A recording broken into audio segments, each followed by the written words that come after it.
Pendant que le docteur Joël Spirou s'installe, je le présente. Donc, le docteur Joël Spirou est président du CRIGEN, le comité de recherche et d'information indépendant sur le génie génétique. Il travaille avec le professeur notamment Seralini au CNRS de Caen. Le docteur Seralini qui a réalisé des études sur les conséquences du maïs transgénique sur les rats. Il est l'auteur de plusieurs ouvrages, notamment les pathologies environnementales en 2007, les infections nosocomiales en 2008. Et il vient ici ce matin parler des problèmes de résidus médicamenteux, des perturbateurs endocriniens et aussi des pesticides qu'on retrouve dans l'eau et parler de ces produits qu'on retrouve et leur lien avéré avec la santé. Merci bien. Mesdames, Messieurs, bonjour. Je remercie tout d'abord les puissances invitantes d'avoir organisé cette réunion, et puis je vous remercie d'être si nombreux pour écouter ce que j'ai à vous dire, qui n'est pas forcément quelque chose de très drôle, il faut l'avouer, parce que je ne vais pas vous apprendre que des choses très, très rigolotes ce matin. En préambule, je tiens à vous dire que effectivement la journée était classée parler de l'air et puis parler de l'eau, etc. Ce qu'il faut bien comprendre, c'est que tous les produits chimiques que vous trouvez dans l'air, vous finissez par les retrouver dans l'eau, vous finissez par les retrouver dans la terre. Donc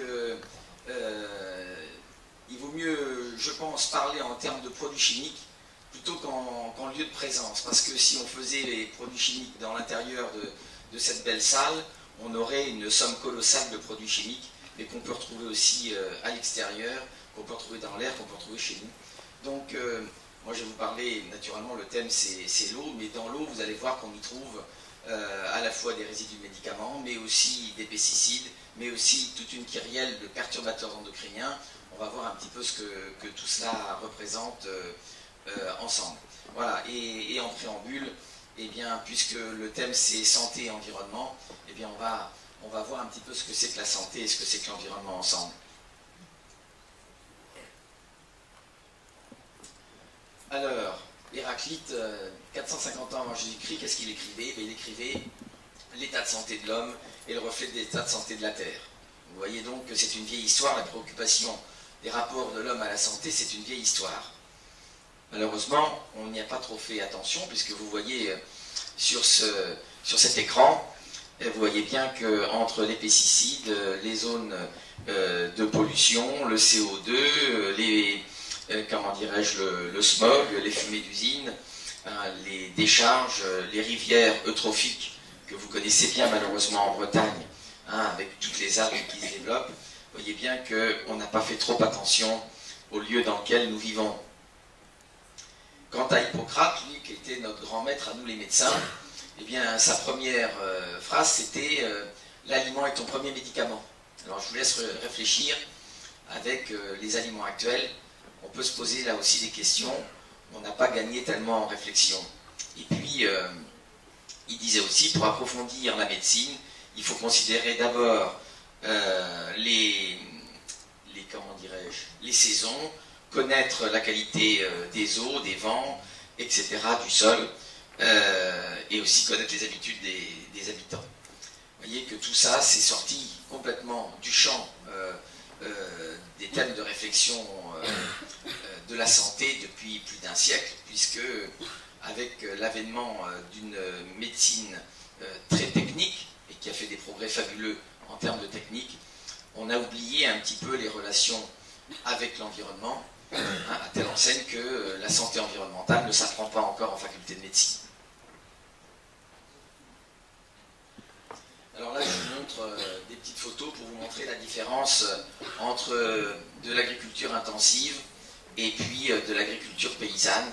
Et vous imaginez bien qu'il y a des différences en termes de pollution de l'environnement, puisque l'agriculture intensive ne peut se concevoir qu'en mettant des intrants, c'est-à-dire à la fois des engrais et des pesticides, puisque vous savez bien, plus on concentre des végétaux sur une même superficie, ou même des humains dans un même lieu, plus on favorise l'apparition de pathologies, et donc on est obligé de traiter. très bien qu'un bébé qui naît et qui reste avec sa maman la première année est quasiment jamais malade. Dès qu'on le met pour la première fois dans une crèche, où il y a 30 ou 40 de ses petits copains, et bien naturellement, il attrape les rhumes, les grippes, etc. etc. Donc, une grande concentration d'un même végétal dans un champ eh bien, favorise naturellement la survenue de pathologies. Et donc, la nécessité de traiter. Alors, qu'est-ce que la santé?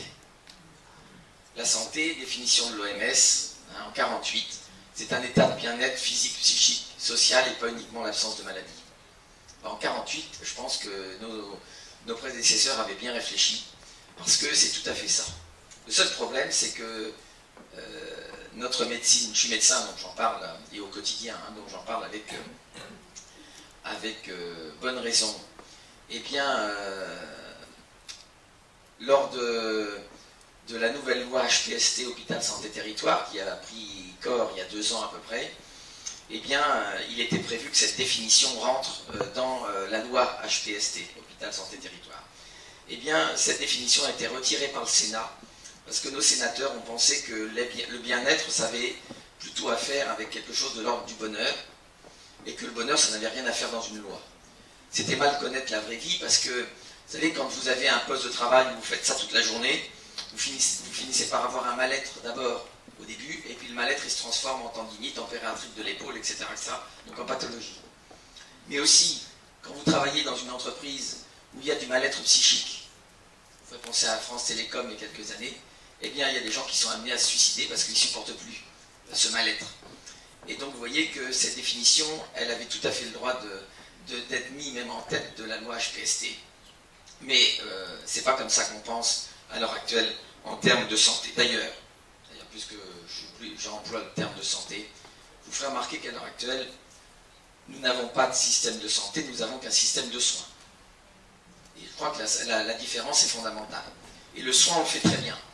On est formaté pour le soin, on fait des trucs merveilleux en termes de soins, en termes de technique, etc. Mais on ne fait pas de santé. C'est-à-dire qu'on ne fait pas vraiment de prévention. La santé, ça voudrait dire mettre la population dans des bonnes conditions environnementales pour qu'ils puissent être épanouis et toujours en bonne santé. Ça n'a rien à voir avec ce que l'on fait à l'heure actuelle. Mais d'autres personnes avaient pensé avant nous à ça, définition de la santé environnementale, toujours l'OMS en 1994.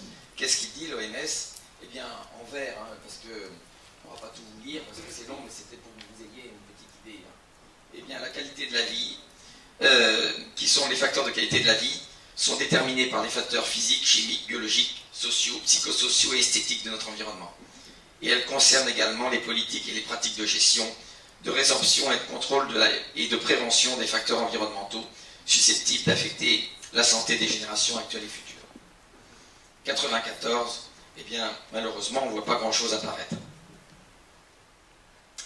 Et puis la santé environnementale, elle est rentrée dans la loi, et la loi promulguée en 2005, qui dit que chacun a le droit de vivre dans un environnement équilibré et favorable à sa santé. Bon ben, je vous laisse réfléchir, savoir si on est passé de la parole à l'acte, ou tout au moins des écrits à l'acte.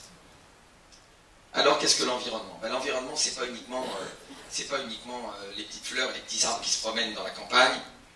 L'environnement, il faut le déterminer autrement. On avait posé la question à Einstein, et Einstein avait dit, avec beaucoup de pertinence, l'environnement, c'est tout ce qui n'est pas moi. Eh bien oui, l'environnement ici, c'est les fauteuils, les moquettes, l'air ambiant, etc., etc. Et on peut définir l'environnement comme ça. L'environnement biologique, bactériologique, viral, la faune, la flore, bref, tout ce qui est vivant, et nous-mêmes, on fait partie de l'environnement. L'environnement physique, rayonnement ionisant, rayonnement électromagnétique, la température, l'humidité, etc. L'environnement chimique, tous les xénobiotiques. Alors, xénobiotique, c'est un gros mot. Ça vient du grec xénos, étranger, et biotique, bios, la vie. C'est tous les produits chimiques que l'on a inventés depuis la révolution industrielle, et surtout depuis le développement fabuleux, depuis le début du siècle dernier, de la chimie organique et de la chimie minérale de synthèse. Et ces produits-là, ils sont répandus sur la planète. Ce qu'il faut savoir, c'est que ces 3 catégories d'environnement, eh bien, elles circulent autour de la planète, comme dans les grands cycles géobiochimiques, et que ces produits-là, vous les retrouvez dans l'air, dans l'eau, dans la terre, donc dans les aliments, et ça tourne autour de la planète comme ça.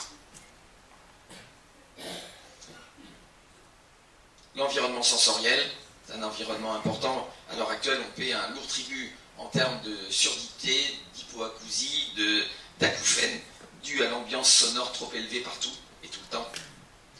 L'environnement socio-anthropologique, eh ben, vous comprenez bien qu'on ne fait pas les mêmes pathologies si on habite dans un petit coin sympa de la Bretagne, ou dans les bidonvilles de Soweto, ou au 10e étage d'une tour dans une banlieue parisienne. Hein, on ne fait pas les mêmes pathologies. Donc, ça veut dire que le cadre social dans lequel on est a un impact sur notre santé. Un des bons exemples, c'est les États-Unis, par exemple. Les États-Unis qui ont à la fois la malbouffe, etc., mais qui n'ont pas de système de santé, eh bien, la longévité des Américains est plus faible que la nôtre, et l'état de santé des Américains est bien moins bonne que la nôtre. Et ça ne vient pas du fait que ce ne soit pas une société dite évoluée, mais ça vient du fait que, à la fois, la protection sociale n'est pas bien faite, et c'est là-dessus que se bat Obama, vous savez, on en parle encore en ce moment. Donc, les conditions socio-anthropologiques sont fondamentales. Excusez-moi, mais je suis un petit peu enroué aujourd'hui. Vous arrivez à entendre? Bon. L'environnement cognitif. Alors ça, c'est un environnement auquel je tiens. Il fait partie de l'environnement socio-anthropologique. C'est-à-dire, c'est par quels moyens on est amené à comprendre les liens entre nous et notre environnement. Alors ça peut être la culture familiale, ça peut être l'enseignement, ça peut être les médias. Hein. Vous savez qu'on parle beaucoup d'environnement depuis le Grenelle de l'environnement. Avant, personne ne parlait d'environnement. Maintenant, on en parle à toutes les sauces. On en parle parfois bien, parfois mal, mais on en parle à toutes les sauces au moins. Et puis sans oublier les comportements, parce que l'homme étant un mammifère adaptable, eh bien, on s'adapte en fonction du milieu dans lequel on se trouve, pour s'y trouver au mieux possible, mais en s'adaptant, eh bien, des fois, on a des effets pervers. Par exemple, avec la crise du pétrole des années 70, on a transformé les maisons en bonbonnières pour ne pas faire de dépenses d'énergie. Bilan de l'affaire, comme on n'a pas mis les systèmes de ventilation adéquats, eh bien, on a de la pollution à l'intérieur des habitats qui est bien supérieure à la pollution extérieure. Cherchez l'erreur. Et comme on ne sait pas trop comment ça se passe, eh bien, on chauffe de trop, l'air est trop sec, et pour les parents qui ont des enfants ou les grands-parents qui ont des petits-enfants, eh bien, depuis lors, il est apparu une pathologie qu'on ne voyait pas du tout, moi, quand j'ai commencé médecine, ce qui s'appelle les bronchiolites. Eh bien, les bronchiolites, elles sont à 90% dues à ce phénomène-là, air trop sec, hein, et les polluants qui se trouvent dans l'air. Voilà. Donc, air trop sec, air trop chaud. Donc, vous voyez qu'en voulant se protéger de façon pertinente contre le gaspillage d'énergie, eh bien, on est capable, on s'adapte, mais on est capable de générer d'autres pathologies. Alors, c'est une problématique très complexe. Hein. Complexe, ça vient du latin complexus, qui veut dire tisser ensemble. Il faut bien voir que tous ces éléments-là sont tissés ensemble, et c'est pour ça que c'est difficile de comprendre et de trouver qui fait quoi dans ces affaires. Alors, la complexité du monde, hein, ni la vie, ni les pathologies ne peuvent être pensées de façon binaire ou linéaire. C'est la limite de la pensée médicale actuelle, hein, basée en grande partie sur une vision pasteurienne de la maladie et sur le soin. La vision pasteurienne, ça veut dire une bactérie, une pathologie. Ça, c'est facile, le lien à faire. Il y a une bactérie qui donne tel type de pathologie. C'est la même chose chez tout le monde. C'est simple à dépister, c'est simple à prendre en compte. Et malheureusement, avec les xénobiotiques, c'est pas du tout comme ça que ça se passe. C'est plusieurs produits qui peuvent entraîner plusieurs pathologies différentes. Et ce qui est donc vrai pour les pathologies infectieuses, virales, etc., ne l'est pas pour les pathologies environnementales. Et ça, c'est parce qu'on n'est pas habitué à penser le complexe. Et si vous avez du temps pour lire, ben, je vous invite à lire Edgar Morin, qui a écrit un livre tout à fait intéressant, L'intelligence de la complexité. Ça vous donnera déjà des petites idées sur la problématique du complexe et comment, pour comprendre les liens entre santé et environnement, il faut qu'on change notre façon de penser les choses et qu'on ait une vision globale justement des cycles de tous ces produits autour de la planète et aussi dans notre corps. Alors, depuis la révolution industrielle, on n'a jamais autant pollué les milieux, hein, autant dévasté, désertification, épuisement des ressources, naturelle, de l'eau douce, vous savez ce qu'il en est en Bretagne, mais nous aussi en Normandie, je vous rassure, modifier les grands cycles géobiochimiques, diminuer de 50% la biodiversité en 50 ans, et maîtriser la reproduction, les procréations médicalement assistées, les FIV, les dons d'ovocytes, etc. Modifier le patrimoine héréditaire des êtres vivants. Mais tous ces phénomènes-là, ils peuvent avoir des effets délétères sur la santé, et sur la santé individuelle, mais sur la santé du groupe social. J'aime bien la phrase d'Hannah Arendt, le progrès et la catastrophe sont l'avers et le revers d'une même médaille. Ça veut dire qu'il faut être très très vigilant quand on met en place de telles problématiques. Alors, empoisonnement des ressources, et qu'on retrouve partout, dans l'air, dans l'eau, dans la terre, eh bien l'excénobiotique dont je vous parlais tout à l'heure, à peu près 3 millions de tonnes en 1930, déversées tous les ans, 420 millions de tonnes en 2010, et c'est des produits qui sont faits pour être durables et qui se bioaccumulent dans l'environnement. Et ces produits-là, eh bien, on finit par les trouver dans notre corps et dans notre sang. Alors, quelques plantes. Ça, c'est pour vous montrer que l'homme s'est adapté à son milieu. Là, je vous mets des plantes toxiques, hein, le bois gentil, voilà, la digitale pourpre, etc. Une vipère, un champignon. Et eh bien, l'homme s'était habitué, il n'est jamais arrivé l'idée à une maman de faire manger des champignons vénéneux de façon volontaire ou de mettre une vipère dans le berceau de son marmot. Pourquoi? Parce qu'il y avait une adaptation au milieu. Le seul problème, c'est que maintenant, avec les bactéries qu'on ne voit pas, avec les résidus de polluants dont a très bien parlé madame tout à l'heure, dans les fumées, etc., bien qu'il y ait des filtres, etc., il y a quand même des émanations de produits chimiques qui s'accumulent dans l'environnement. Et puis, là je vous montre un lac eutrophique, celui qui est vert, vous connaissez ça, les lacs eutrophiques, et puis un lac acide, dans lequel, naturellement, il n'y a quasiment plus de vie. Et ça ne se voit pas directement. Le problème des xénobiotiques, c'est qu'on ne les appréhende pas de façon visuelle, et qu'il faut faire des analyses pour ça. Donc si on ne fait pas d'analyse, eh bien on ne les trouve pas, donc ça n'existe pas. Or, c'est pas comme ça que ça se passe dans la vraie vie. Alors voilà les problèmes qu'il va falloir réfléchir dans les années à venir. C'est les 4 effets encore mal connus des xénobiotiques.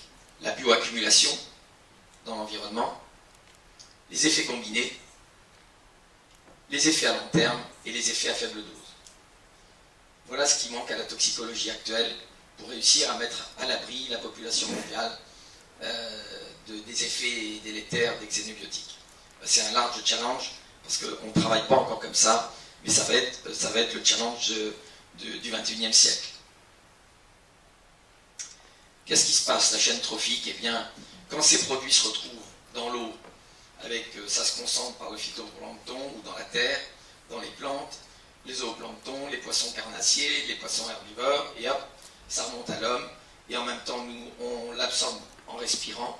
Bilan de l'affaire, on est ce qu'on appelle en bout de chaîne trophique, et on concentre en nous les produits chimiques toxiques. Et c'est ce qui finit par nous rendre malades. Hein. Si vous avez encore du temps pour lire, je vous invite à retrouver sur Google de l'Agence européenne de l'environnement un bouquin qui est sorti en 2004, Signaux précoces sont tardives, où l'Agence européenne de l'environnement explique sur une quinzaine de produits chimiques qu'on connaissait les effets délétères sur la santé depuis plus de 50 ans et qu'on a mis entre 50, 70 et 80 ans à les retirer du marché ou à mettre des normes d'utilisation très drastiques. Donc vous voyez qu'il faut du temps pour que les choses avancent. Ils viennent de sortir en début 2013 un gros bouquin encore d'autres produits chimiques toxiques, 400 pages, mais celui-là il n'est encore pas traduit en français, il est qu'en anglais, mais c'est tout à fait passionnant. Alors, comment est-ce qu'on aurait pu échapper à ça? Ben, on aurait pu le savoir parce que ça fait longtemps qu'on sait ça. En 1960, par exemple, il y avait la perturbation de l'équilibre écologique des grands lacs américains, au Canada. Il y avait la pollution par les organochlorés, des pesticides, par le DDT, puis par les PCB. Et il y a une journaliste qui est montée au créneau, c'est pas un médecin, c'est pas un politique, c'est une journaliste, qui s'est effrayée de ce qu'elle voyait. Et elle a écrit un bouquin qui s'appelle Printemps silencieux, qui est traduit en français, qui a été réédité il y a 2 ans. Encore de la lecture pour vous. Par Rachel Carson, qui a risqué sa vie, qui a eu plusieurs fois des menaces de mort pour avoir osé parler de ce qui se passait autour des lacs américains. Qu'est-ce qu'elle avait constaté? Elle avait constaté qu'il y avait une atteinte de la faune, de la flore, de nombreuses pathologies humaines, et en particulier des cancers, malformations néonatales, troubles du comportement chez les enfants exposés en période prénatale. 1960. On est en 2013, et à l'heure actuelle, à Bruxelles, à l'heure actuelle, là, les semaines en ce moment, là, les lobbies se battent pour pas qu'il y ait d'interdiction pour les perturbateurs endocriniens. C'était en 1960. Ah, ça veut dire que ça fait 50 ans. Un exemple de fait par Detox WWF, recherche de toxiques, en 2004. Ils ont dossé chez les 39 eurodéputés 76 substances chimiques sur 101 recherchées. Vous voyez que sur 101 molécules recherchées dans le sang des ministres, ils en ont trouvé 76. Ce qui est rigolo, c'est qu'ils ont fait ça sur les ministres de l'Environnement. Eh bien, ils ont trouvé que 55 produits chimiques. Ça veut dire que peut-être que, justement, quand on s'intéresse à l'environnement, on peut se mettre peut-être un petit peu à l'abri de tous ces produits chimiques qui nous arrivent, vous y pensez bien, par l'air, par l'eau, hein, et par l'alimentation. Et pendant ce temps-là, naturellement, la faune souffre de la même problématique. C'est le cas des phoques, des ours polaires, mais vous avez entendu ça parler depuis longtemps. Bon, ces substances, on les reverra tout à l'heure, hein, c'est les substances chimiques, les OCP, les pesticides organochlorés, les PCB, les retardateurs de flamme, les PCF composés perfluorés, imperméabilisants, etc. On verra la liste des perturbateurs endocriniens tout à l'heure. Alors là, par exemple, ça se traduit par quoi? Par une augmentation des cancers. Voilà. L'INVS a sorti l'augmentation des cas de cancer en France, hein, entre 80 et l'an 2000. Vous voyez un petit peu, c'est à faire frémir. On voit l'augmentation des cancers. Je vous laisse regarder, c'est le musée des horreurs. On va y revenir un petit peu. Et ça ne cesse d'augmenter naturellement. Ce qu'il faut bien savoir, c'est que ces produits chimiques que l'on absorbe, ils jouent un petit peu le rôle de perturbateurs comme des grains de sable dans les rouages. Vous savez que pour que des cellules soient en forme, il faut qu'elles communiquent avec les voisines. La communication dynamique entre les cellules est fondamentale. Quand les cellules décident de ne plus communiquer entre elles, c'est comme ça que commence la cancérogénèse. Et tous ces produits chimiques, ils s'accumulent dans nos cellules et ils viennent jouer comme le rôle de petits grains de sable pour empêcher la communication entre les cellules. Alors, l'état des lieux sur les cancers par l'ANSES en 2011.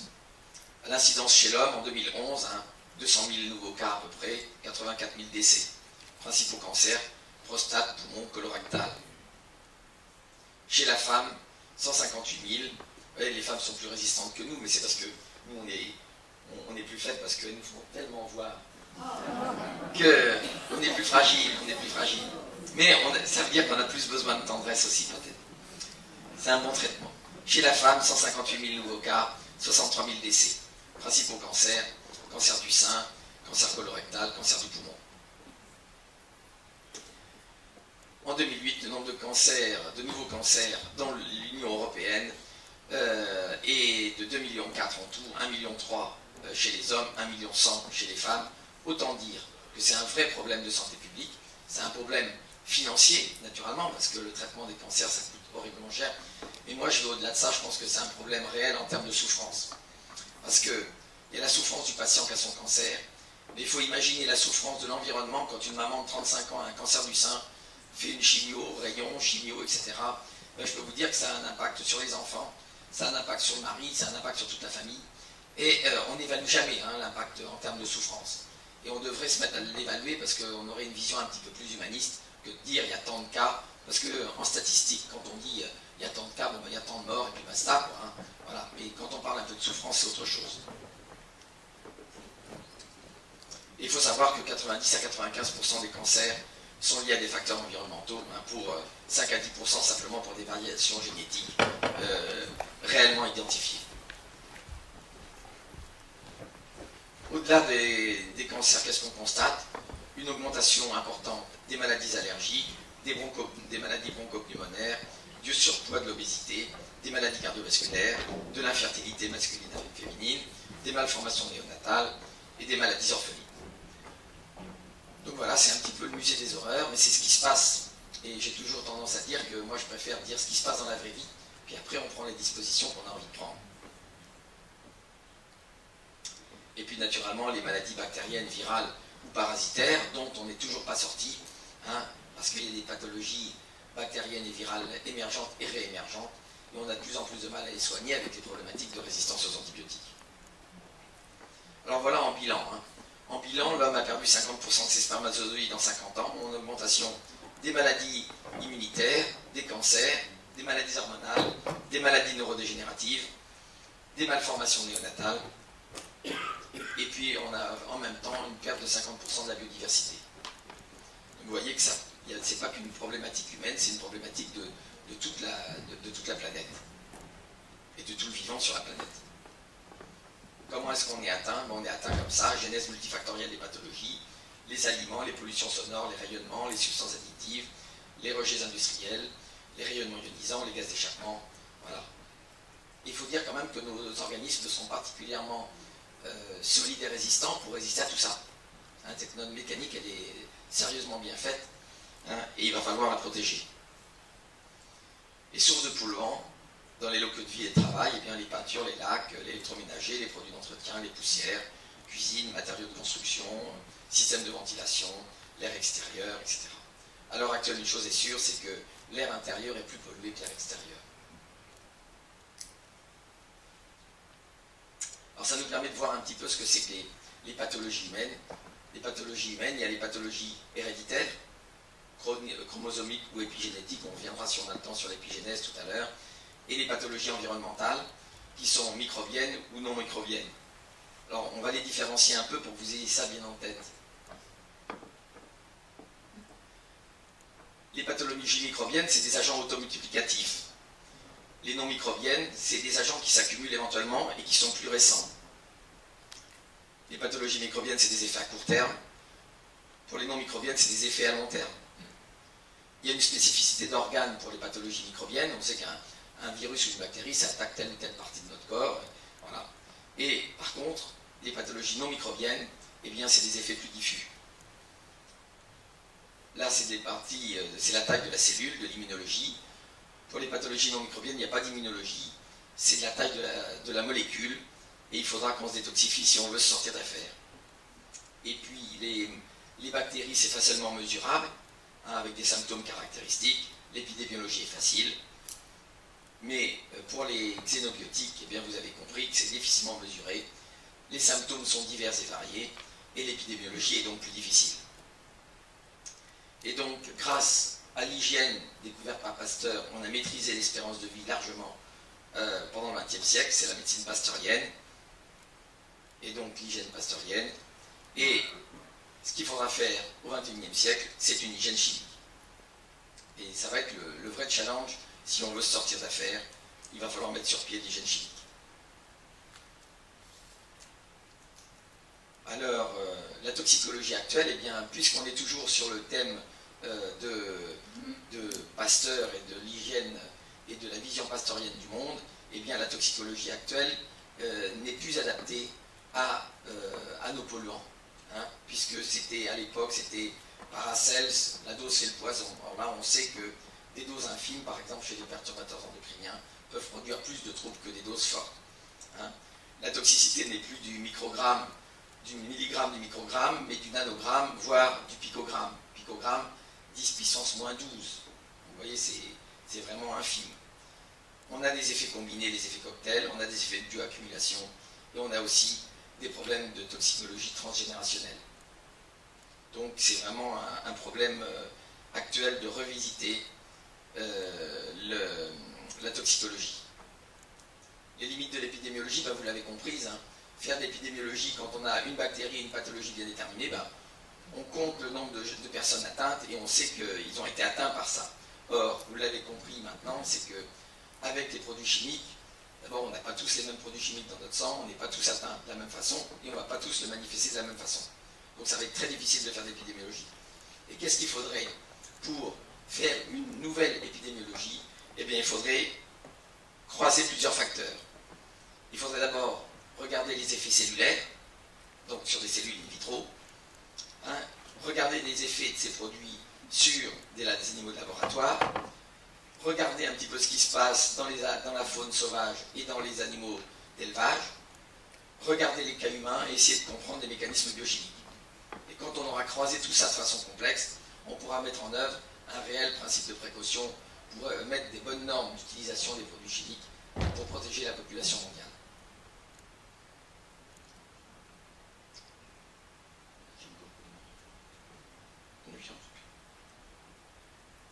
Alors que faire? Eh bien, il faut informer et former le corps médical dans son ensemble à l'hygiène chimique et à la santé environnementale. Ce qui pour l'instant n'est pas fait. À Caen, en ce moment, on est en train de monter un DU qui devrait ouvrir ses portes en septembre de l'an prochain en santé environnementale. Ça va être une première en France. Hein. Diplôme universitaire. Donc, bon, il va falloir apprendre à vivre dès le départ, informer la population dès le plus jeune âge, comment on vit dans des conditions saines, en particulier sur l'alimentation, les lieux de vie, etc. Et puis voir se détoxifier. C'est-à-dire essayer de trouver des techniques de détoxification pour se sortir d'affaire. Alors on va prendre quelques exemples. On m'a demandé de parler des résidus de médicaments. Vous savez, le corps médical est assez curieux parce qu'il a mis très longtemps avant de penser que les effets de soins pouvaient avoir des effets délétères sur la santé ou sur l'environnement. À telle enseigne, on a commencé à s'occuper des infections nosocomiales que dans les années 80. Des pathologies iatrogènes, c'est-à-dire des pathologies liées aux soins, pareil dans les années 80, donc on a mis du temps à s'y mettre. Et puis, on ne s'était jamais posé la question, avant l'an 2000, de savoir ce que les médicaments dans l'environnement pouvaient donner. Un médicament donné à un malade, c'est évalué par un médecin, bénéfice-risque, et donc on donne la bonne molécule, la bonne dose théoriquement, pour la juste pathologie, donc tout va bien. Le seul problème, c'est que quand les patients prennent ça, le médicament et les molécules sont éliminés par les selles, les urines, la transpiration, et ça se retrouve dans les effluents. Et dès qu'un médicament se retrouve dans les effluents et dans la nature, dans les rivières, etc., c'est plus à considérer comme un médicament, mais c'est à considérer comme un xénobiotique à part entière, comme un pesticide, etc., parce que c'est des molécules qui n'y ont rien à faire dans la nature, parce que c'est des molécules qui ont été faites uniquement pour nous traiter. Et donc, j'ai eu l'idée, en 2008, de faire une étude des résidus de médicaments au sortir du CHU de la ville de Rouen et puis au sortir de la station d'épuration de Rouen pour voir si les stations d'épuration épuraient ces molécules-là. Et pour ce faire, eh bien, naturellement, je ne suis pas toxicologue, j'ai demandé l'aide du professeur Gerbet du CH du Havre, qui est un grand spécialiste de toxicologie, avec son collègue Christian Lacroix, et puis un pharmacologue de Rouen, Michel Gerbet, et tous ensemble, on a essayé de travailler sur un protocole et on a mis en évidence quelque chose de tout à fait intéressant.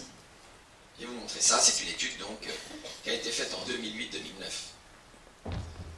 Alors ça, c'était juste pour rire un peu parce que vous savez qu'on parle des effets secondaires. Hein.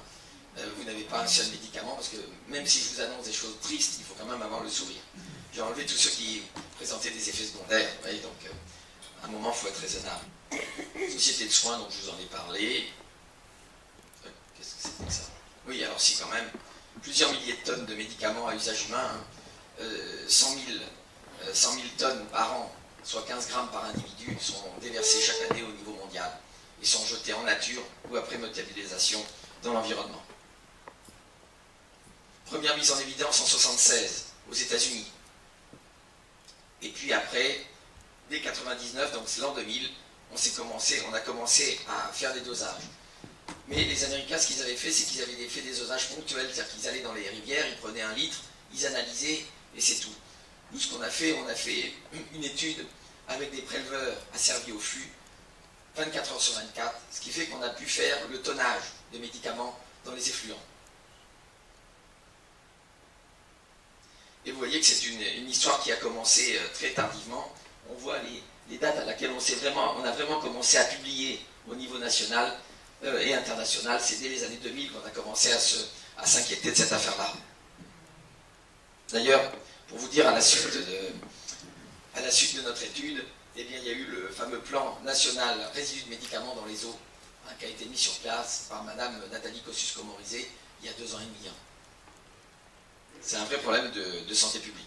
parce que ces résidus de médicaments, on les retrouve dans les eaux superficielles, les eaux souterraines, hein, et parfois dans les eaux du robinet. Alors ce qu'il faut savoir quand même, c'est qu'il y a de l'éducation à faire, parce que 53% des médicaments sont utilisés en termes de traitement, et 47% ne sont pas utilisés, se retrouvent soit dans les ordures ménagères, soit dans les water, dans les égouts, etc., ou retournent à la pharmacie. Et donc ces molécules-là, on les retrouve en plus de celles que qu'on leur rejette nous. Voilà, donc il faut éviter de mettre les médicaments. Alors, l'originalité de notre étude, ça a été une étude cinétique de détection et de quantification des molécules. On a cherché 25 molécules, et en 5 points. À la sortie du CHU de Rouen, à l'entrée de la station d'épuration, au milieu de la station et à la sortie, c'est-à-dire dans les résidus qui s'en vont dans la Seine. On a fait des méthodes, écoutez, c'est des méthodes, on a pris 25 molécules différentes, des médicaments classiques, hein, vous allez voir le tableau, c'est ça qui est intéressant, hein, des antalgiques, des anxiolytiques, des antidépresseurs, des antihistaminiques, etc. Et là j'en ai mis quelques-uns. Vous voyez par exemple, si vous prenez un antalgique comme le tramadol, eh bien, vous voyez ce qui sort dans la première colonne, ce qui sort ici, là, c'est ce qui sort du CHU, vous voyez les tonnages, pas grand-chose. Ce qui rentre dans la station d'épuration, hein, pour la molécule en question, et ce qui se retrouve au milieu, et ce qui sort de la station d'épuration. Et en bilan, si on fait sur ces 25 molécules qu'on a dosées, il en sort 1,2 kg du CHU, il en rentre dans la station d'épuration presque 400 kg, et il en sort 300 kg tel quel, qui se retrouvent dans la nature. Autant dire que ces produits-là se retrouvent dans la nature. Alors pour la petite histoire, cette idée-là, ça a été financé par le GRSP, groupement de santé publique, hein, qui était sous la tutelle de la DRAS à l'époque. Et normalement, on devait aller plus loin, on devait aller chercher ces mêmes molécules-là dans les poissons plats, les huîtres, les moules, etc., dans la baie de la Seine. Or, entre deux, il y a eu changement avec la loi HPST, l'ARS est arrivé, la DRAS a disparu, c'était plus les mêmes interlocuteurs, et naturellement, on n'a pas pu terminer l'étude. Et on a dosé les métaux aussi, et en particulier le gadolinium. Alors le gadolinium, c'est un métal intéressant parce qu'il est utilisé uniquement pour les IRM. Comme ça, là, on pouvait suivre grâce au gadolinium l'activité médicale. Là, vous voyez ce qui sortait du gadolinium, 270 grammes du CHU, 5 kg rentrés dans la station d'épuration, et il en sort 4 kg. Le gadolinium est un produit quand même relativement toxique. Donc, on pouvait dire que cette étude-là permettait de suivre aussi l'activité médicale. Et ce qui est rigolo, vous voyez, dans cette partie ici, là où j'ai ma flèche, eh bien on voit, par exemple, le gadolinium qui diminue dans les effluents, les jours de week-end et les ponts. Donc c'est vraiment un marqueur d'activité médicale. On voit quand ça travaille ou que ça ne travaille pas dans les CHU et dans les cliniques qui ont un IRM. Alors si, quand même, pour vous dire pourquoi ça n'a pas été continué, l'étude n'a pas été finie, parce que j'ai rencontré le directeur de l'ARS de l'époque, qui était M. Michel Darcourt, ARS de Haute-Normandie. Je lui ai présenté les premiers résultats, et il m'a dit, mais docteur, c'est très bien, j'ai quand même une question à vous poser. Est-ce que vous avez des cas de malades dus aux résidus de médicaments trouvés dans les huîtres, les moules de la Basse-Seine? Est-ce que vous pouvez me citer des cas? J'ai dit non, en lui expliquant que l'épidémiologie n'était pas facile parce qu'il n'y avait pas de traçabilité, etc. Il m'a reposé une deuxième fois la question. J'ai dit non, monsieur le directeur. Il m'a regardé dans les yeux et il m'a dit and so what? Je dis and so what quoi? Il me dit and so what? Pas de malade, pas de financement. Vous voyez, comme quoi, c'est exactement comme les carrefours, il faut attendre qu'il y ait 3 morts pour commencer à mettre un feu ou mettre un rond-point. Exactement la même attitude. Donc quand je vous dis qu'on ne fait pas de la santé, eh bien, on ne fait franchement pas de la santé. Alors, plusieurs remarques s'imposent. Hein. L'apport de l'hôpital est plus faible que l'apport diffus, c'est normal, parce que heureusement que toute la population qui soigne ne se retrouve pas dans le CHU de Rouen, parce que sinon, sur un bassin de 400 000 patients, enfin 400 000 habitants, l'hôpital ne pourrait pas tenir, et les gens soignent quand ils sont à l'extérieur aussi, hein, du CHU. Donc c'est normal qu'il y ait un afflux plus important. qui viennent de ce qu'on appelle l'environnement diffus. Toutes ces molécules sont retrouvées à la sortie de la station d'épuration. Eh bien oui, ce n'est pas la faute de la station d'épuration. Ce qu'il faut savoir, c'est que c'est comme pour les filtres à particules. Eh bien, les stations d'épuration ont été mises pour retenir au départ que des grosses molécules. Elles n'ont jamais été inventées pour retenir ces micromolécules et ces microdosages. Donc c'est normal que ça passe les filtres, hein, et ça passe le système. La STEP est donc pas efficace, hein, et naturellement, ce qu'on ne trouve pas à la sortie dans les eaux, ben, on retrouve dans les boues. Hein. Raison de plus pour ne pas épandre les boues dans les champs en particulier. Hein. Et puis, naturellement, il faut savoir que parmi ces molécules-là, certaines sont incompatibles, hein, enfin, ou sont dangereuses en mélange. Voilà. La question qui reste posée, c'est quels peuvent être les impacts de ces produits-là. Hein. Eh bien, il faut savoir un petit peu comment ça peut rentrer dans la chaîne alimentaire, et c'est pour l'instant ce qu'on n'a pas encore pu faire comme étude, savoir comment ça rentre dans la chaîne alimentaire, ce qu'on appelle la chaîne trophique dont je vous ai parlé tout à l'heure. J'espère qu'un jour ou l'autre, on trouvera les 30 000 € qu'il faut pour aller jusqu'au bout de l'étude. Voilà. La vérité sur les médicaments. Voilà. Si vous préférez ce médicament dangereux ou son générique inefficace, c'est juste un petit clin d'œil avec la problématique des génériques actuels. Et puis surtout, il y a des médicaments qui sont inutiles.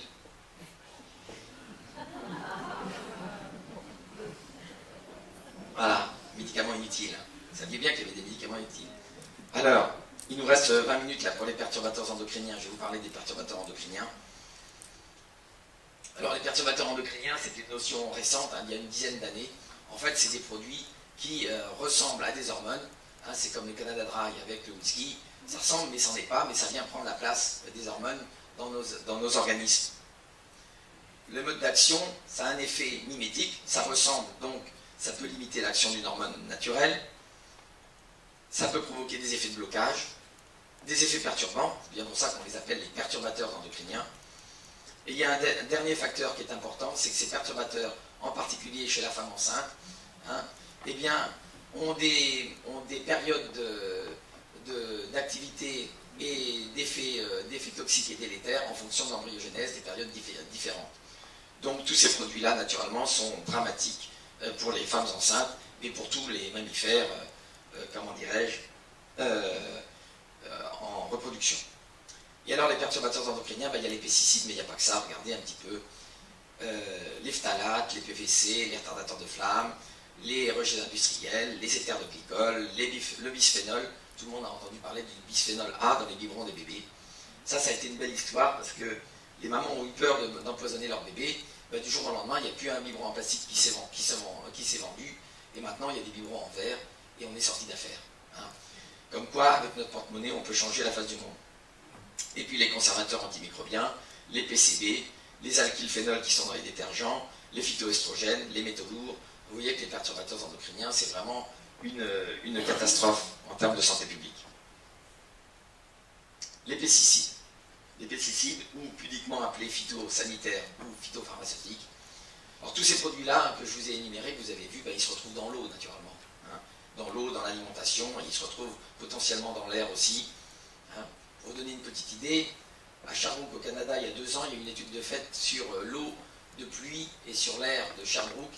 Eh bien, ils ont retrouvé du glyphosate dans l'eau de pluie et dans l'air de Sherbrooke, hein, qui est tout à fait à côté de Montréal. Et le glyphosate est la molécule dite active du Roundup, hein, l'herbicide le plus vendu au monde. Donc ça veut dire que ces produits-là, on les retrouve dans l'eau, dans l'air, dans la terre, on les trouve partout.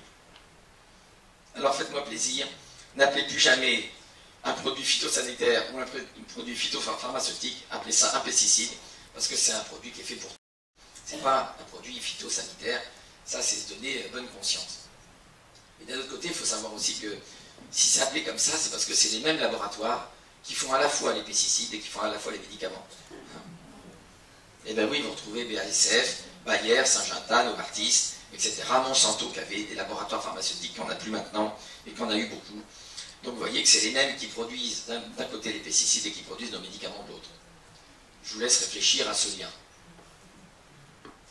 Et donc les pesticides, eh bien c'est un produit volontairement toxique, hein, qui a été libéré dans l'environnement depuis le début du XXe siècle, enfin le milieu du XXe siècle, et qui a pour but de dérégler la messagerie cellulaire, donc ce que je vous disais tout à l'heure, la communication entre les cellules. Donc voilà, c'est vraiment un drame de santé publique. Et vous verrez pourquoi c'est un drame, parce qu'en plus ils sont mal évalués. Je vous donne une idée par exemple du Roundup, voilà un petit peu, si vous voyez en haut les études que l'on a fait, nous, au laboratoire de Gilles Serralini, qui d'ailleurs n'est pas au CNRS, mais au laboratoire de biologie moléculaire comment dirais-je, de l'université de Caen. Et donc, vous voyez en haut les cellules humaines, ou sur la gauche des petites cellules de rats, des cellules de rats, sans Roundup, et vous voyez les autres après 24 heures soumis à du Roundup, à de faible dose de Roundup. Vous voyez un petit peu ce que ça peut donner. Eh bien, les perturbateurs endocriniens, ils agissent donc sur la sécrétion hormonale, mais aussi sur l'action au niveau des cellules cibles, et puis aussi sur la dégradation de ces molécules-là. Alors, chez l'animal, on avait fait des études, pas nous, mais c'est des études récentes, vous voyez, les études, c'est 2002-2006. Les études sur les perturbateurs endocriniens, c'est une nouveauté quand même, ça a 10 ans, 10-15 ans. Et là, vous voyez, par exemple, quand je dis on, les chercheurs qui ont fait les études, ils ont mis des perturbateurs endocriniens sur des femelles qui étaient en gestation et sur des nouveau-nés de rats, et ils sont aperçus qu'il y avait des perturbations au niveau de la puberté, chez le jeune et aussi chez l'adulte, avec des altérations des testicules. La cryptorchidie, c'est un gros mot, c'est quand le testicule reste en position abdominale. Vous savez qu'un testicule descend dans les bourses, parce que s'il ne descend pas dans les bourses, il est mis à trop grosse température dans le ventre, et puis les spermatogonies, c'est-à-dire les cellules qui vont fabriquer les spermatozoïdes, ne sont plus efficaces. Ils avaient remarqué diminution des poids testiculaires, diminution de la modification de la testostérone, l'hormone masculine, et donc réduction de la fertilité. Mais aussi la persistance des effets. Et là, par exemple, une étude pendant la vie fétale d'un vinclozonide, c'est un fongicide qu'on utilise dans les vignes, par exemple, et puis du méthoxychlore, qui est un insecticide. Et bien, quand pendant la vie fétale, on faisait absorber ce produit-là à une rate, eh bien, on s'apercevait des réductions à l'état adulte des petits, la spermatogénèse, mais curieusement, la même chose à la deuxième génération, troisième, quatrième génération, sans que ces deuxième, troisième et quatrième générations aient été mises en contact avec le produit. Ça veut dire que l'altération qui s'était produite à la première génération se transmettait de parents à enfants sur les autres générations. Et ça, c'est ce qu'on appelle l'épigénétique, c'est-à-dire la modification de la transcription d'un gène alors même qu'il est plus soumis à des perturbations environnementales. C'est tout de récent aussi, on parle d'épigénétique depuis 15 ans, 10 ans, 15 ans. Vous voyez, ça c'est une étude récente, 2005. Et puis ça a soulevé aussi la problématique des mélanges. J'ai dit qu'on ne faisait pas d'études sur les mélanges. Et bien, regardez là une étude qui a été pertinente en 2009, sur le nombre de spermatozoïdes, par exemple, de rats adultes. Il donnait soit de la vinclozoline, c'est un fongicide viticole, soit de la gynestéine, qui est un perturbateur endocrinien, c'est un produit hormonal, flavonoïde du soja. Et quand vous avez le nombre de spermatozoïdes chez les rats normaux, entre guillemets, quand on donnait 1 mg/kg par jour, eh bien, de vinclozoline, deuxième colonne, eh bien, quasiment pas de diminution, stable. La gynestéine, c'est un produit hormonal, presque une augmentation un petit peu des spermatozoïdes. Mais quand on donnait 1 mg/kg de vinclozoline plus de gynestéine, on arrivait quasiment à 50% de perte de spermatozoïdes. Mais ce qui est intéressant, c'est que pour avoir cette diminution de 50% du mélange, il aurait fallu donner 30 mg/kg du fongicide question pour obtenir le même résultat. Vous voyez donc que l'effet des mélanges est un vrai effet important à essayer d'étudier. Mais pour l'instant, vu la multiplicité des mélanges, c'est très compliqué d'étudier la problématique des mélanges. Et donc, la problématique des mélanges, c'est une vraie problématique de toxicologie, c'est une vraie problématique de santé publique aussi. Ça va, vous suivez? Et alors, on aurait pu s'en rendre compte depuis longtemps. Qu'est-ce qui se passe dans la vraie vie? Dans les années 50, les loutres sont décimées en Grande-Bretagne. Eh bien, on s'aperçoit qu'il y avait un pesticide qui s'appelait à l'époque la dieldrine, qui était dans la zone où vivaient ces loutres. Mais aux États-Unis, en 52, l'emblème des USA, l'aigle pêcheur, eh bien, les pigargues à tête blanche deviennent stériles, sans libido. dans les grandes zones d'urbanisation, découverte d'une origine chimique. Les visons en 60, aux États-Unis, c'est les visons qui deviennent petits, mal formés, stériles. L'industrie du vison décline, et c'est l'industrie du vison qui fait faire les études. Et qu'est-ce qu'ils s'aperçoivent? Eh bien qu'il y avait des PCB dans les poissons qui nourrissaient comment dirais-je, les visons. Vous savez qu'à l'heure actuelle, la pêche, enfin pas la pêche, mais la consommation des poissons dans le Rhin, dans le Rhône et dans la Seine sont interdites à la consommation du fait de l'excès de PCB dedans. Hein? Donc c'est une vieille histoire, 1960, 2013. Les goélands en 70 aux États-Unis. Les goélands, ils ont 4 à 5 œufs par nid au lieu de 3. Les femelles nichent ensemble, cherchez l'erreur. Baisse du nombre de mâles, comportement sexuel anormal. Et les oiseaux étaient contaminés par le DDT. Vous savez que le DDT, il avait été utilisé en particulier pour tuer les moustiques. Et à l'heure actuelle, il y a des lobbies qui veulent encore répandre du DDT en Afrique pour lutter contre les moustiques. Les alligators aux États-Unis, là c'est encore l'industrie du cuir qui travaille. Éclosion des œufs d'alligators en baisse, de 90% on passe à 18%. Voilà, 60% ont des pénis atrophiés. La baisse de l'économie du cuir, et bien naturellement, c'est l'économie du cuir qui fait les études pour mettre en évidence un insecticide, le dicofol, qui était responsable de tout cela. Et dans l'estuaire de la Seine, l'Ifremer a montré en 2004-2005 que les bars, 25% des bars étaient transsexuels, c'est-à-dire qu'ils avaient à la fois des ovogonies et des spermatogonies, c'est-à-dire des cellules souches femelles et des cellules souches mâles du fait des perturbateurs endocriniens. C'est pareil pour les flets, et les anguilles c'est encore pire parce qu'elles sont interdites à la consommation du fait de l'accumulation de nombreux produits chimiques toxiques. Et bien, comment est-ce qu'on aurait pu, ça vous l'avez déjà vu, Rachel Carson, et bien pourquoi 2 fois de suite? Voilà. Et ben nous, on n'a pas échappé au problème. En 92, Niels Kakbeck a montré qu'on avait perdu 50% de nos spermatozoïdes, qu'il y avait une augmentation des cancers des testicules, de la cryptorchidie, de l'hypospadias. Hein, et donc, on est bien atteint, tout comme la faune et la flore. Et voilà les études qui ont montré le nombre de spermatozoïdes, les cancers du testicule, la cryptorchidie, vous savez ce que c'est, l'hypospadias, c'est le méa urinaire qui se trouve plus en bout de la verge, mais sous la face ventrale de la verge. Les cancers du sein, pareil, augmentation des cancers du sein, mais on va le revoir plus loin, plus en détail. Bon, ça c'est le distilbène, on ne va pas en parler, c'est trop, je suis trop juste. Mais ce qui est important, c'est de voir qu'on a découvert récemment en 2008 qu'il y avait un lien entre obésité et les perturbateurs endocriniens. C'est-à-dire que non seulement quand on mange mal, comme aux États-Unis, ou quand on commence à manger mal, la malbouffe, et qu'on mange trop parce qu'on a trop de calories, etc., ça nous fait grossir, surpoids et obésité, mais on sait maintenant que les perturbateurs endocriniens interviennent aussi dans la genèse du diabète, des maladies cardiovasculaires, de l'obésité et du surpoids. Une étude qui a été montrée là, qui montre une association positive entre l'imprégnation entre les PCB et le diabète, et plus marquée naturellement chez les obèses. Et d'autres études ont été faites chez des rats et chez des souris pour montrer que ce lien entre les perturbateurs endocriniens et comment dirais-je, le diabète, l'obésité, étaient des liens forts. Vous voyez, non seulement quand on mange mal, on mange trop de calories, mais en plus, on mange des produits dans lesquels il y a des résidus de pesticides et des résidus de perturbateurs endocriniens, et donc fatalement, on favorise le surpoids, l'obésité, le diabète et les maladies cardiovasculaires. Eh bien, l'INSERM s'est réveillé quand même. L'INSERM en juin ou en juillet, en juin s'est réveillé et a sorti une étude. L'INSERM, c'est l'Institut national de la santé et de la recherche médicale. Vous avez vu que les problématiques de lien entre pesticides et puis santé animale, etc., sont vieilles presque comme le monde, 50 ans.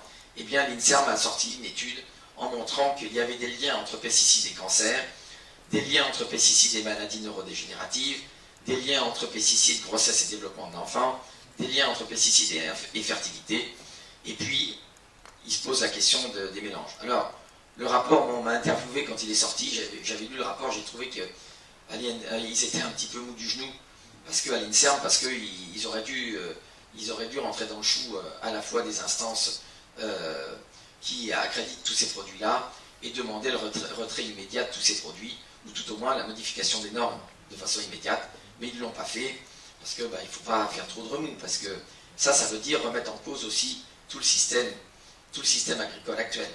Donc c'est vraiment un bouleversement. Mais enfin, un premier pas, l'INSERM a quand même dit qu'il y avait des liens et qu'il fallait être très vigilant vis-à-vis des liens entre pesticides et puis santé. Et en particulier, vous êtes pas sans remarquer, les maladies neurodégénératives. Vous savez qu'on a une augmentation des maladies de Parkinson, des troubles cognitifs, c'est-à-dire la cognition, comment la parole, la mémorisation, etc., etc. Et puis on se pose la question de l'augmentation des Alzheimer. Et ce qu'il faut bien voir, c'est que tous ces produits chimiques, une grande partie, en particulier une grande partie des pesticides, pas tous, mais sont lipophiles, c'est-à-dire qu'ils se stockent dans les graisses préférentiellement. Et quelle est la partie la plus grasse de notre corps? Eh bien, notre mode de beurre, c'est notre cerveau. C'est la partie la plus grasse de notre corps. Et tous les produits qui sont lipophiles se stockent de façon préférentielle dans notre cerveau. Et après, il ne faut pas s'étonner qu'on ait des problématiques neurodégénératives, puisque tous ces produits vont se fixer dans nos graisses en général, mais aussi dans notre cerveau. Et puis en affaires, la communication entre les cellules a du mal à se faire dans de bonnes conditions, vous l'imaginez bien. Alors, voilà, l'assiette de nos enfants est bourrée de produits chimiques toxiques, et puis la maman qui dit tu sortiras de table quand tu auras fini tes pesticides. Et puis, les résidus de pesticides des chiffres en hausse. Par contre, 5 fruits et légumes par jour, on va revoir ça à la baisse. Pourquoi j'ai mis ça? Parce que je m'étais élevé lors du premier plan nutrition santé national. Eh bien, on nous avait dit qu'il fallait manger 5 fruits et légumes par jour, mais personne n'avait osé dire que dans les fruits et légumes, il y avait des résidus de pesticides. Et que c'était une aberration d'en manger si jamais on mangeait en même temps des fruits et légumes pleins de pesticides. Donc voilà, il faut être très très vigilant sur ce que l'on mange, et il faut de préférence manger des produits bio, parce que dans les autres, il y a quand même des pesticides, et ce n'est pas forcément l'idéal, vous l'avez bien compris. Bon, ça on passe. J'ai le temps de vous parler 2 secondes des OGM ou pas? 2 secondes des OGM. Alors je vous parle des OGM, pourquoi? Parce que vous avez sans doute été au courant et entendu parler de la fameuse étude de Gilles-Éric Serralini du CRIGEN, qui est sorti le 19 septembre de l'an dernier, qui a fait grand bruit, avec des rats qui avaient des grosses tumeurs, etc. Eh bien j'étais le directeur adjoint de l'étude, et je suis président du CRIGEN, donc je vous en dis un mot. Pourquoi? Parce que c'était une première mondiale. Première mondiale, pourquoi? Parce que c'était la première fois au monde où on pouvait tester à la fois un OGM tolérant au Roundup, c'est-à-dire qu'il peut se remplir de Roundup sans en mourir, pendant 2 ans. Les études réglementaires pour les OGM sont des études de 3 mois, et pas vie entière. Et nous, pour la première fois au monde, on a fait une étude vie entière, et non seulement, pas uniquement de l'OGM en question, mais aussi de son herbicide associé qui est le Roundup. Ce qu'il faut que vous sachiez, c'est que les pesticides sont mal évalués. Pour évaluer les pesticides, pour la mise sur le marché d'un pesticide, on ne demande des études faites uniquement que sur la molécule dite active, et dans le cas du Roundup, c'est le glyphosate. Et il y a eu des études de fait sur 2 ans sur le glyphosate, mais jamais sur les différentes formulations globales de Roundup, que vous trouvez dans les jardineries. Mais maintenant, on sait que le Roundup dans sa formulation globale est plus toxique que le glyphosate tout seul, et que même, on a sorti une publication du laboratoire, que les adjuvants du glyphosate pour faire le Roundup sont plus toxiques que le glyphosate tout seul, mais ne sont jamais évalués. On en a eu la confirmation écrite par Marc Mortureux, le directeur de l'ANSES, c'est-à-dire l'Agence de sécurité sanitaire française. Donc ça fait frémir, parce que tous les pesticides vendus et répandus sur la planète au monde sont mal évalués uniquement sur la molécule dite active, mais que les produits de formulation et la formulation globale n'ont jamais été testés sur la santé, alors même que c'était pendu par milliers de tonnages sur la planète. Voilà les grandes modifications à faire. Alors voilà alors, définition d'un OGM. Un OGM, c'est un organisme génétiquement modifié, ayant subi des modifications non naturelles des caractéristiques génétiques initiales par ajout, suppression ou remplacement d'au moins un gène. C'est la définition officielle. On appelle donc un OGM tout organisme hébergeant un ou plusieurs gènes provenant d'une espèce à laquelle il n'appartient pas. Les gènes étrangers sont appelés des transgènes. L'OGM est un organisme transgénique, et les procédés, ça s'appelle la transgénèse. Ça, c'est la définition. La définition qui régit la loi, entre guillemets, sur les OGM. Eh bien, l'industrie est maligne, parce que maintenant, eh bien, il y a ce qu'on appelle les OGM cachés. Et il y a quelques OGM cachés qui sont cultivés en France de façon tout à fait légale, parce que c'est des OGM dans lesquels il n'y a pas de transgène. Les producteurs d'OGM se sont arrangés, comme Monsanto, pour modifier des gènes par des rayonnements ionisants, par exemple, ou par des produits chimiques, mais sans faire un ajout de gènes extérieurs. Donc ils ne sont pas sous les fourches codines de la réglementation et de la définition des OGM avec transgènes. Donc à l'heure actuelle, on a par exemple en France des champs de tournesol OGM qui sont des OGM cachés et qui ne relèvent pas de la législation des OGM puisqu'il n'y a pas de transgène. C'est malin l'industrie. Hein. L'industrie, c'est s'adapter, hein, la preuve. Et le challenge, ça va être de demander les mêmes études sur les OGM cachés que les OGM avec transgène. Alors, les fabricants, bon, on verra ça dans la définition, parce que ça va être trop long. Juste, je vais vous montrer quelques... Alors, pourquoi tester un OGM? Eh parce que les OGM végétaux, hein, eh bien, c'est quoi? C'est 60% des OGM végétaux sont tolérants à un herbicide, c'est-à-dire qu'ils peuvent se remplir de Roundup sans en mourir. Alors, il y a des sojas, des maïs, des cotons, des colzas. Il y a 22% qui absorbent, 17% qui produisent eux-mêmes leur insecticide, et les autres 22% qui absorbent et produisent 2 pesticides au moins, jusqu'à 8. Le dernier maïs, qui s'appelle Spartax, il a 8 gènes d'intérêt, 2 de tolérance à des herbicides, et 6 de production de 6 insecticides différents dans le même maïs. Cherchez l'erreur. Et ça n'a été testé que 3 mois sur des rats. Dans l'étude, bon, elle a été faite par voilà, l'équipe avec Générique Serralini au centre, notre étude. Qu'est-ce qu'on a mis en évidence? On a mis en évidence que les rats consommant des OGM ou traités au Roundup sont morts plus rapidement. Le premier mâle est nourri aux OGM est mort 1 an avant le premier témoin, la première femelle 8 mois avant, et de manière plus importante, 2 à 3 fois plus de mortalité chez les femelles traitées, 5 fois plus de mâles OGM, à 11% sont morts au 17e mois. Et regardez ce qu'on voit par exemple chez les femelles qui meurent plus rapidement. Voilà, les femelles qui ont mangé de l'OGM à 22%. Et puis en ce qui concerne les tumeurs, je fais vite, mais tous ces résultats-là, vous les trouvez sur le site du CRIGEN, tout en détail en traduction française. Donc vous pouvez retrouver ça sur le site du CRIGEN. Et les rats consommant des OGM et ou traités au Roundup ont eu des tumeurs plus rapidement, apparaissant jusqu'à 600 jours avant les témoins chez les mâles, et en moyenne 94 jours chez les femelles. Et de manière plus importante, 2 à 3 fois plus de tumeurs chez les rats traités dans les 2 sexes.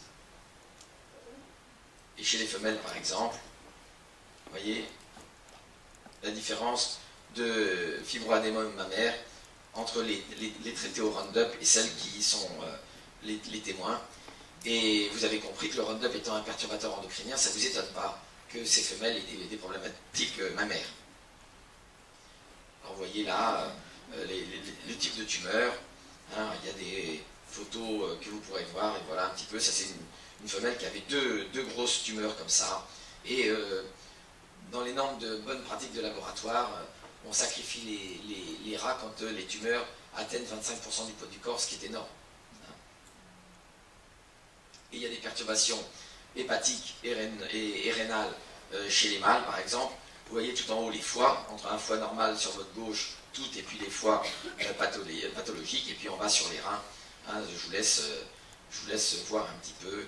Voilà. Alors en conclusion, tumeur mammaire et toxicité hépatorénale, le Roundup a des effets graves sur la santé, à de très faibles doses, et les effets métaboliques toxiques sont dus à l'OGM seul. Eh bien non, vous vous doutez bien, les OGM n'ont rien de nocif, vous voyez, hein. Une étude le prouve, les profits augmentent.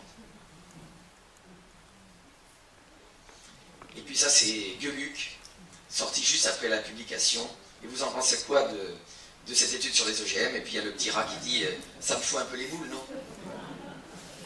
C'est une étude qui a fait le tour du monde quand même. Et donc, Lamarck, quelques difficultés qu'il y ait à découvrir des vérités nouvelles en étudiant la nature, il s'en trouve de plus grandes encore à les faire reconnaître. Lamarck, philosophie zoologique. Voilà, dans mon timing, on peut arrêter là, et je suis prêt à répondre aux questions si vous le souhaitez.